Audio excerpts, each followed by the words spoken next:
Hello there, everyone. My name is Crazy Caleb, and today we're going to be taking a look at Lockpick Maze. So, immediately off the bat, this is the way that you can tell the module. We have a potential material with a lock on it. We have a series of different arrows, and we have a little timer up in the top right. So, I'm not going to cover this example. I'm not going to cover these examples first off because I want to explain the differences between the common lock materials present on each of the potential locks. So, we have the differences between bronze and silver, and then gold and platinum. And I want to cover each of these examples thoroughly. And in this case, we actually don't have any bronze. So it's going to be the one that isn't on here is the one that's bronze. So taking a look here, this bright light gray color, as it refers to platinum, is platinum. And this light yellowish color is gold in this case. And then the darker version is silver. And then the bronze is a light brown looking color. Gold is a little bit more yellowish, and light brown is more bronze is more light brown. So, um, so it's important to know the distinction between a couple of these guys because these materials represent the different mazes that you're going to be looking at here. So it's very important that you know the differences between platinum and silver and bronze and gold, respectively. Obviously, you can tell the difference between bronze, silver, and platinum, and gold, silver, and platinum, and vice versa. So let's actually take a look at how this module works by using one example here.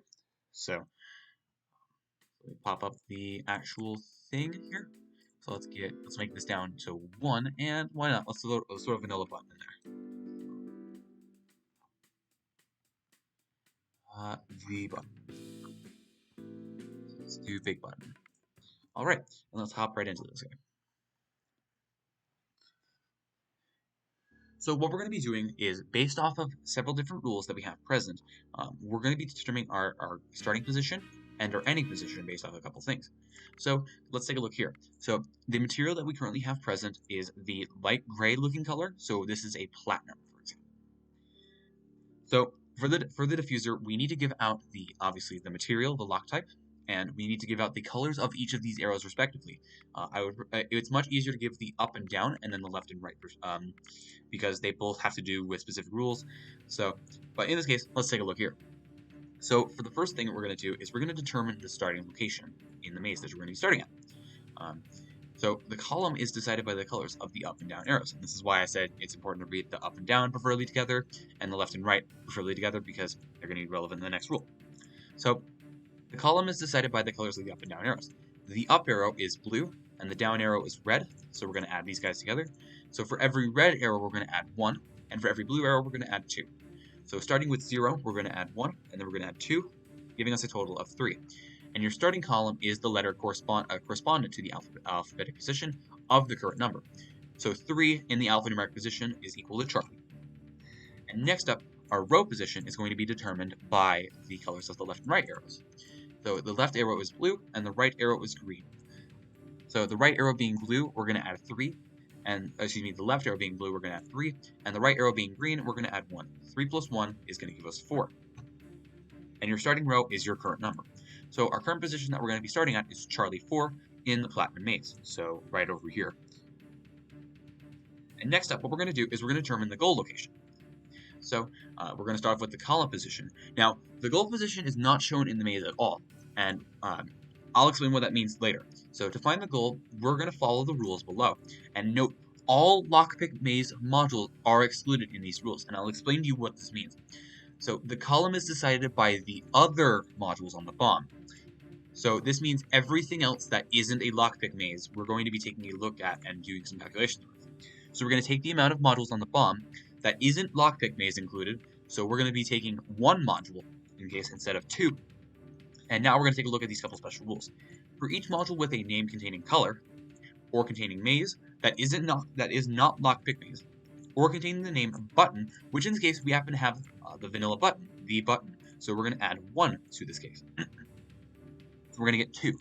And that is going to be the column position. Now, we have to pay attention to a couple special cases. If there is a combination lock or safety safe, we're going to subtract 3 for each module present. If there is a retirement, we're going to subtract 4 only once though. And if there is a lit indicator with the label Bob and no other special cases apply, then your digit becomes the last digit of the serial number. So do we have a lit Bob? No, we do not. We don't have any lit indicators at all. And your goal column is the letter corresponding to the alphabetic position of your current number. So 2 is correspondent to Bravo in this case. And if your number is greater than 8, subtract 8. If your number is 0 or less, add 8. And finally, for the row position, we're going to take the first number of the serial, which is a 0, start us off, and we're going to add the amount of unlit indicators and add 2 for every lit indicator. So we have 1, 2, 3 unlit indicators. So we're going to add 0 plus 3, giving us 3. And finally, if there are less than 4 batteries, we're going to add the amount of batteries on the bomb. We have 4 batteries exactly, so in this case, we're not going to be adding the batteries. Your goal row is the current number, and once again, if this number is greater than 8, modulo 8, or subtract 8, and if the number is 0 or less, we're simply going to add 8. So our starting position is going to be at Charlie 4, and we need to get to Bravo 3. Now that we figured out where we're going, let's talk about the catch of this module. This is the reason why this makes the module so unique. So we're going to be taking the time of our current PC displayed on the alarm clock. In this case, that corresponds to 0138. And what we must do is if the current time on the alarm clock does not contain numbers that are also part of the second part in the bomb timer, you can initiate the lockpick maze. So what this is asking for us to do is we simply have to initiate the timer when the seconds digit in the actual bomb timer does not include any of these digits on our alarm clock timer. So we cannot have a 0, 1, 3, or 9 present in our seconds digit, so in any way, shape, or form. And this is obviously, and this mentions here, it does not apply if the bomb timer has less than 60 seconds on it, in which case you can freely initiate.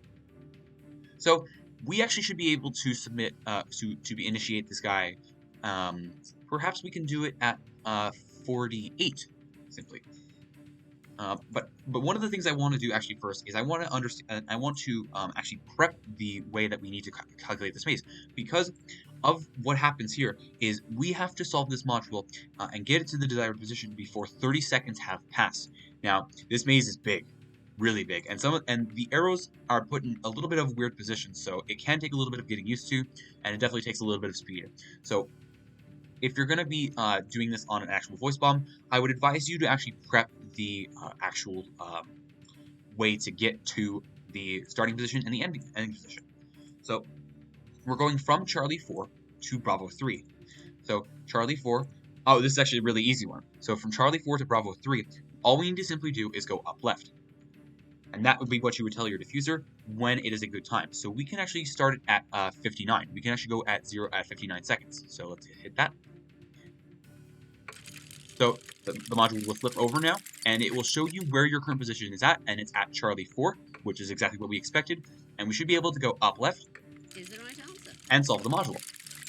So in this case, we did everything correct here. That's perfect. So it shows you where your current starting location is, in case if you want to just totally guess it, like an absolute buffoon. If you do, hats off to you if you actually get it. But this is what it means by the goal position is not shown in the maze at all. Your starting position is shown because it's obviously the way that you keep track of everything based off of these arrows here. However, the goal position is not present at all. So let's solve this module and let's get on with our day. And let's take a look at another example. And perhaps we can pull up a different module because to make things a little bit more interesting. And hopefully maybe we can get a little bit more of a longer movement instead of just up left.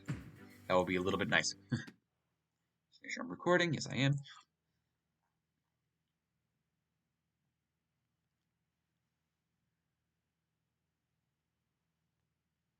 So perhaps we can probably put, I don't know. I don't know what's a good solo for me to do that has color in it. I can probably just put,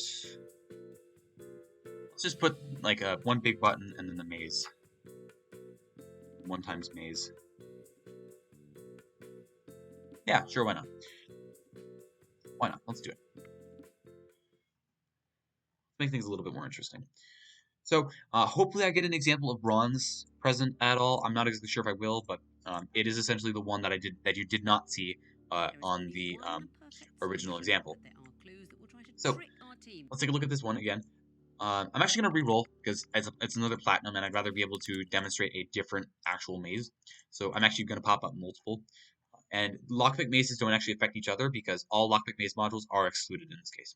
So just important to know. If you happen to have duplicate modules, which it's very rare to have duplicate lockpick mazes, I have not seen any missions with actually any lockpick mazes at all. So let's see what we can get with 2. Make sure we are still good to go. All right. Hopefully we can get something a little bit better. Yeah, honestly, the key thing about this module is the fact that it uses the alarm clock timer, in which you cannot submit the, in which you cannot activate the module with any of those digits present. So this is the bronze that I was referring to. This is actually what it looks like. It looks a little bit darker, and it looks more on the brown side, and it doesn't have that same shine as gold. So that's the way that you can differentiate it. So let's take a look at this example here. So we're going to determine the starting position. In this case, remembering that we're going to use the up and down arrows. So for every red arrow, so we have up and down being both yellow in this case. So yellow arrows want us to add a 3. So in this case, 3 plus 3 is going to give us 6. And we're going to convert this into a letter. So 6 is converted into foxtrot. Next up, we're going to take a look at the left and right arrows, which are both green. For every green arrow, we're going to add 1. So it's going to, in this case, 1 plus 1 gives us 2. And that will be our starting position. And for our gold location, remember, we're taking a look at the other modules, not the lockpick mazes included. So we're simply going to be taking a look at the button and the maze that we have present on the bottom. So take the amount of modules. In this case, that is 2. And for every module with the name color, we don't have any of those. We do have a maze, though. We do have a maze. So we're going to add 3 to that. We have this little maze right back here from the vanilla game. We're going to add 3 to U, so it's going to be 5. And then for a button, we're going to add 1, giving us 6. And do we have a combo lock or safety safe? Nope. Do we have a retirement? Nope. And do we have a lit indicator with the label Bob and no other special cases applied? We did not have that. Make sure you always check that rule because that can really screw with people. So our gold column is going to be Foxtrot. Ooh, it's going to be in the same column. That's going to help us. Next up, the row position. We're going to take the first number in the serial, which is a 7. And we're going to add the amount of unlit indicators, plus 2 for every lit indicator. So we're going to add, so 1, just 1. So we're going to add, it's going to become Foxtrot 8. And if there are less than 4 batteries, which there are not, so that's pretty obvious, there's 5 batteries, so we're not going to be adding the amount of batteries. And your goal row is the current number. Once again, if this number is greater than 8, which it's not, we're going to modulo 8, so we don't have to do that. So we're going to be going in the bronze maze from Foxtrot 2 to Foxtrot 8, which is quite a distance away now that I'm looking at it. It was not nice that it was in the same column. In fact, it was quite the opposite. So this is an example that I would advise actually prepping out the read that you're going to give to your diffuser, if this is on a voice bomb, or simply actually prepping it out if you were doing it on an event, or just being godly like Willy or something like that. So let's take a look here. So we have Foxtrot 2, and we need to get to Foxtrot 8 all the way down here. So we need to go right, right, then up, then left quite a bit. So we have left, left, left, then left, left, left, then down, down, then right, right, then down, down, down, then right, then up, up, up, or up, up in this case, because there's a weird spot like that. Then we can go right, then down, down, then right, right, and down, then left, left, left, left, left, down, right, right, right. And that is the entire sequence that we're going to submit into this module. So remember, we need to make sure that we're just submitting this on a point where there is no, we can actually go at 35 or 34 or 33. We can't go yet.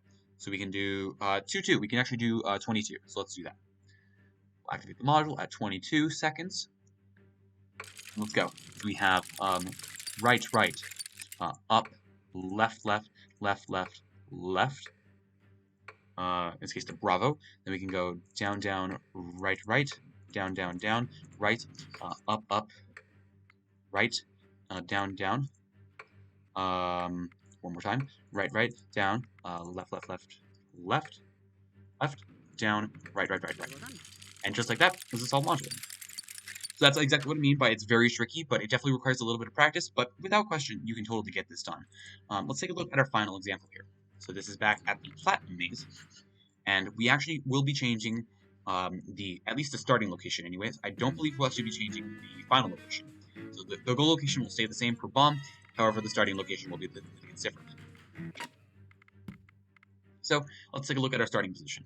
So we have, for our up and down arrows, we have green and green. Green wants us to add 4, so 4 plus 4 is going to be 8, which corresponds to hotel. Next up, for our row position, we have left and right arrows being green and red. 4 plus 1 gives us 5. Our starting location is going to be Hotel 5, and we're going to end at Foxtrot 8. So let's take a look at the Platinum Maze. So we're starting at Hotel 5, and we're ending at Foxtrot 8. Oh, this one's actually a little bit simple too. So we simply can go all the way down and then left to our destination. So we can simply go from Hotel 5, we can go down, down, down, and then left, left. And just like that will be a solved module. So let's wait for a good time. We can't do it on 4. We can do it on 3. That would work. We can do perhaps 33. Let's do 33. Let's solve this module. So we'll do 33. All right, good to go. So now we're going to take a look at down, down, down, and then left, left. That is absolutely right. And just like that is a solved module. Let's clear the rest of this bomb out. We can release that, and let's get the maze up, the normal maze. And let's get the heck out of here. Go down, right. And just like that is a solved bomb. As always, thank you guys for watching. Remember to stay crazy, stay cool, and I'll see you guys in the next one. Bye-bye.